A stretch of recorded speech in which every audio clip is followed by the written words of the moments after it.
the other part of the call that really was like so encouraging for me is the whole idea of like the bridge job. And basically the bridge job is, you know, what you do in the time that you're trying to get to whatever it is that your goal is. I had a few jobs. I had a lot of jobs. A long time ago, I was doing independent consulting, just under AshleyMiner.com. That's my maiden name. And so I was working at Sephora, and I was operations manager. And so, you know, I was in charge of like the visuals and the inventory and all of that. But what's so great about Sephora is that, you know, you get to meet different brand representatives every week. They'd come into the store. So I met like the NARS representative, the Urban Decay representative. And so I'm really building some solid relationships. And I already have an understanding of public relations at this time. So that's one piece of it. I was also able to see how Sephora kind of partners with other brands in the community, because they're really big on donating samples, doing makeovers, and being active. And so I'm kind of just watching all this happen. And sometimes I'd be responsible for managing the relationship if someone calls and they need samples. And then so from there, my next job was at Jones Magazine. I still hadn't fully launched Medley. And while I was at Jones, I was able to use my relationships at Sephora for like our special events. Right. Because Sephora sponsored quite a bit of our special events. And it was just a matter of calling my old boss and saying, hey, this is Ashley. This is what I have going on. This is why it's exciting. You should be a part of it. And they would sponsor our events. So kind of when I stepped into Medley full time, I developed lots of brand relationships through Sephora, and lots of media relationships, and just beauty and PR relationships and travel, a little bit of everything through Jones. Awesome. And so Medley, when we first started, we had a really heavy focus on fashion and beauty, and I really didn't know why, but it makes sense now, because I've still always wondered, like, why are we so focused on fashion and beauty? That's your network. I know, and I like it, I do, but I've never felt like I was like a fashion or beauty expert. But then it made sense because my background. So my point is that, to your point, is, you know, even if you do have a bridge job, I think it should be highly beneficial to your long-term goal. Right. It should make sense in terms of where you want to go, and you definitely shouldn't waste any time, really. And so be very strategic and mathematical about where you're spending your time, because I highly believe in that bridge job, but I also think it should make sense to be beneficial to your long-term goals. Yeah, and I actually really like that you said that, because my dad is a really big believer on, okay, if you're going to go into something, know how long you want to be there, That's good. what you want to get out of it, and most importantly, make sure you make all of those things happen while you're there. That's awesome. So I think that you know, have painted a really clear picture of it, and, you know, I think something that you can kind of get in trouble with if you're not careful is don't see the job as being just like a job. You know what I mean? I think that there really needs to be a conscious decision to go in there and plan even before you take something on. So there are lots of different types of bridge jobs, right? You could work at a restaurant as a waitress. You could work in a retailer. You could work for Sephora. There's so many different things that you want to do, but don't picture a bridge job as just being a bridge job in the sense that, oh, I just need to make money in the meantime. Like, really find a way to layer what you want to get out of that experience, so that you haven't just given 6 months of your time and there really isn't anything to pull from it.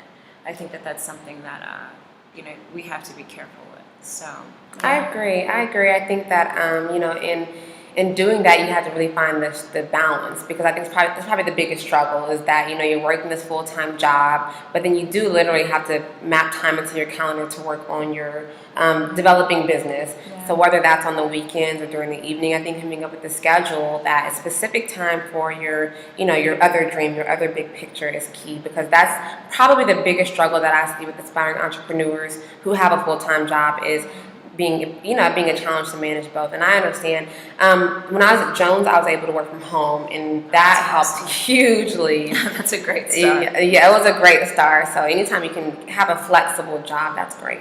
Yeah, and I love that we, you know, can touch on that, because I think it's something that sometimes people think it has to be one or the other. You know what I mean? It's like, all right, I have this idea and I want to start this business, and I'm going to just go for it. And I have a little bit of that in my personality for default. That tunnel vision. Yeah, but I think that you know, it's a strength to be able to be open-minded, you know, to balancing doing, like you said, a full-time job, a part-time job, but find a way, and this is, I'll be honest, it's tricky for me, Yeah. find a way to still not let the full-time job eclipse Yeah. whatever your project is. Yeah, you just can't have a social life. I mean, that's really true. I was like, you just can't have a social life. I mean, even now, like 4 years in business, I don't have much of a social life, and that's okay with me because I really, really, really like what I do. Yeah. But I would say that you do have to compromise a lot of your social life. And so on the weekends, I try to work a few hours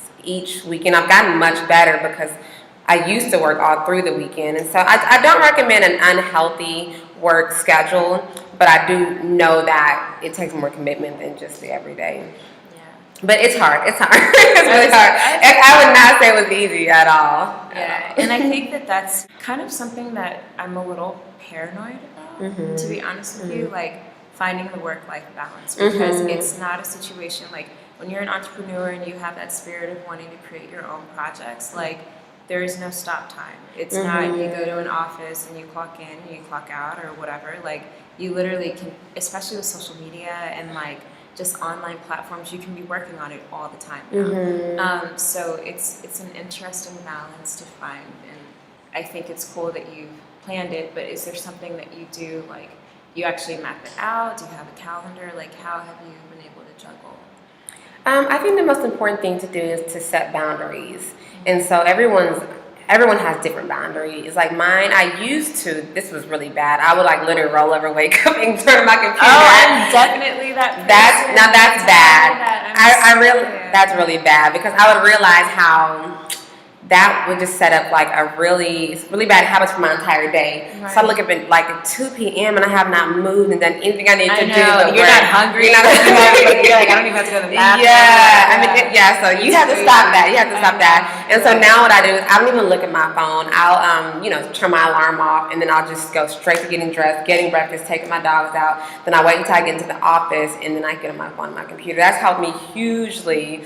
And on the weekends, I look at my phone, but I limit myself to a certain amount of hours. Like I only commit to a certain amount of hours, and it's usually on Sunday. On Saturday, I do a little bit of work.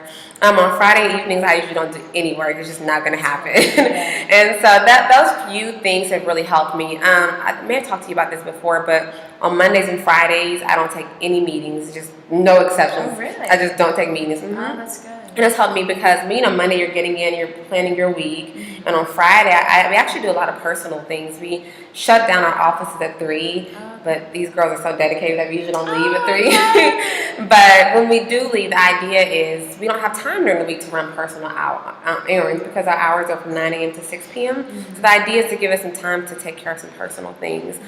But those little things have helped. I don't know that I have the best strategy, but that's helped me. You're trying. Yeah, so I think creating boundaries, so like the idea of like taking no meetings on Monday and Friday, no exceptions, has helped me hugely because I know that I'm going to be able to spend those days doing whatever I need to do to prepare for the following week or catch up on from the previous week. So that's helped a lot. And I think I love that you say set boundaries because that's been kind of a theme of mine for a few months now. Our pastor did a series about setting boundaries, and it's something that I think, everything starts with planting the seed. You know what I mean? I think that there's some stuff that, yes, it's a little more difficult to implement it, you know, as soon as you hear it, but at least if you've been introduced to it, it's something that, you can like, all right, it may not happen today, but tomorrow I'm going to try to do it, and you just keep working at it until it's natural. Exactly. And one thing I want to share with you, I just read this recently. I'm trying to really live by this in 2014. We'll see. But Susie Orman's 10-10-10-10 rule. Have you heard of that? No, what is that? But the idea is to, when you're making decisions, because I know for me, I overthink. Because I feel like they're... Oh, yeah, and I'm sorry, I've been looking at you the whole time. I struggle with decision making because I will think about a decision for like too long and just think about all the different consequences, which isn't really a good thing to do in your business, but sometimes I get in my own way. And so the idea is to, when you think about your decision, think about the impact it will have in 10 days, 10 months, 10 years, 10 weeks. And so the idea is to think long-term, short-term about every single thing. And I know business owners cut corners a whole lot, because you're just thinking about, like, how do I get to the finish line right now? Right. How can I make this client happy tomorrow? How can I make a business decision to cut costs today? But you may be having long-term, huge financial repercussions. And so the idea is, every decision you make, just really give yourself 10 minutes to think about what the 10-day, 10-week, 10-month, and 10-year impact it will have on your business and your life. Wow. And I think that can apply in relationships. Oh yeah. I think maybe that's a good theory to implement in more areas of business. Definitely, I agree, for sure. So, all right.